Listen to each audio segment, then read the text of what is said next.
আমাদের বাসায় যিনি ঘর মোছা আর কাপড় ধুয়ে দেওয়ার কাজটা করে দেন তাকে আমরা খালা বলে ডাকি।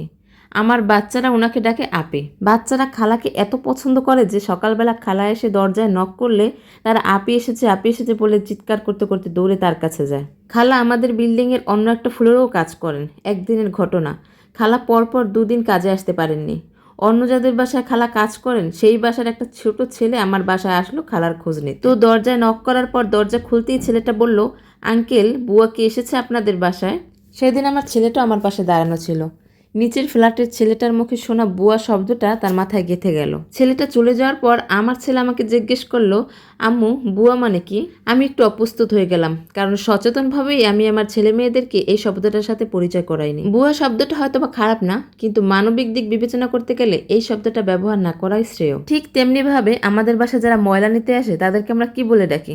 ময়লাওয়ালা বলি। কিন্তু আসলে কি তারা ময়লাওয়ালা? তারা তো পরিষ্কারওয়ালা, কারণ আমরা যা ময়লাগুলো করি তারা তো সেটা পরিষ্কার করে। আমাদের সমাজে এই সব কিছু নামের প্রচলনের কারণে আমাদের মধ্যে থেকে সহমর্মিতাবোধটা হারিয়েই গেছে বোধহয়। তাই কথা বলার জন্য, কাউকে ডাকার জন্য বা কাউকে বোঝানোর জন্য এমন সব শব্দ বেছে নিতে হবে যা সবচেয়ে সুন্দর আর মাধুর্যময়। তো বলতে বলতে তো অনেক কথাই বলে ফেললাম। তো এদিকে কথা বলতে বলতে আমার রান্নার ভিডিওটাও আজকে সেরে নিচ্ছি। অনেকদিন ধরে পেজে কোনো রান্নার ভিডিও শেয়ার করা হচ্ছিল না, তাই ভাবলাম একটা রান্নার জন্য লং ভিডিও শেয়ার করি। কই মাছ কিন্তু কড়া ভাজি করে তারপরে ভুনা ভুনা করলে কিন্তু খেতে ভালোই লাগে। তো সেজন্য ভাবলাম আজকে কই মাছটা সুন্দর করে একেবারে ভুনা করব, কোনো জল রাখবো না।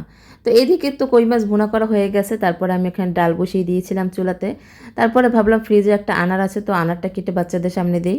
ব্যক্তিগতভাবে ফল খেতে আমার একদমই পছন্দ লাগে না, কারণ ফল কাটা বাছা আমার কাছে খুব একটা ঝামেলার মনে হয়। তো এই তো আমি আনারগুলো কেটে একদম বেছে নিয়েছি, এখন এগুলো ওদেরকে খেতে দেবো। তো আনার খাওয়ার পরে এদিকে আমি ডালটা আমার হয়ে গেছে, তো ডালটা ভাবলাম একেবারে ঘুটনি দিয়ে একেবারে সুন্দর করে মেশ করে নিই। মসুরের ডাল পাতলা করে রান্না করতে গেলে ধনিয়া পাতা আর টমেটো দিলে কিন্তু খেতে আমার কাছে খুব ভালো লাগে। যেহেতু শীত আসে আসে ভাব করছে, তো সেজন্য শীতের সবজিগুলো বাজারে চলে আসছে কিছুটা। তো আমি ধনিয়া পাতা টমেটো নিয়ে আসছিলাম বাজার থেকে, তো সেটা দিয়ে আজকে ডাল রান্না করছি। তো ডালটা আরও কিছুক্ষণ জালে বসিয়ে দিয়েছি, কারণ কথা আছে না, ডাল যত বেশি জাল হবে ডাল কিন্তু খেতে তত বেশি মজা লাগে। এদিকে ডাল চুলায় বসিয়ে আমি এখানে কিছু হাঁড়ি পাতিল ছিল সেগুলো ক্লিন করে নিয়েছি, সাথে পুরো রান্নাঘরটা পরিষ্কার করে নিয়েছি। তারপর একটা আইসক্রিম এনেছিলাম, ভাবলাম এই ফাঁকে একটা আইসক্রিম খাওয়া যাক।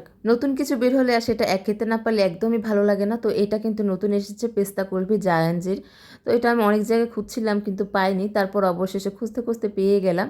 তো ভাবলাম এটা নিয়ে আসি, তো আজকে স্কুলের থেকে এটা নিয়ে আসছিলাম। এটার টেস্ট কিন্তু আমার কাছে মোটামুটি ভালোই লেগেছিল, পেস্তা বাদামের একটা আলাদা ফ্লেভার পাচ্ছিলাম, আর তবে গোলাপ জলের ফ্লেভারটা একটু বেশি আসছিল।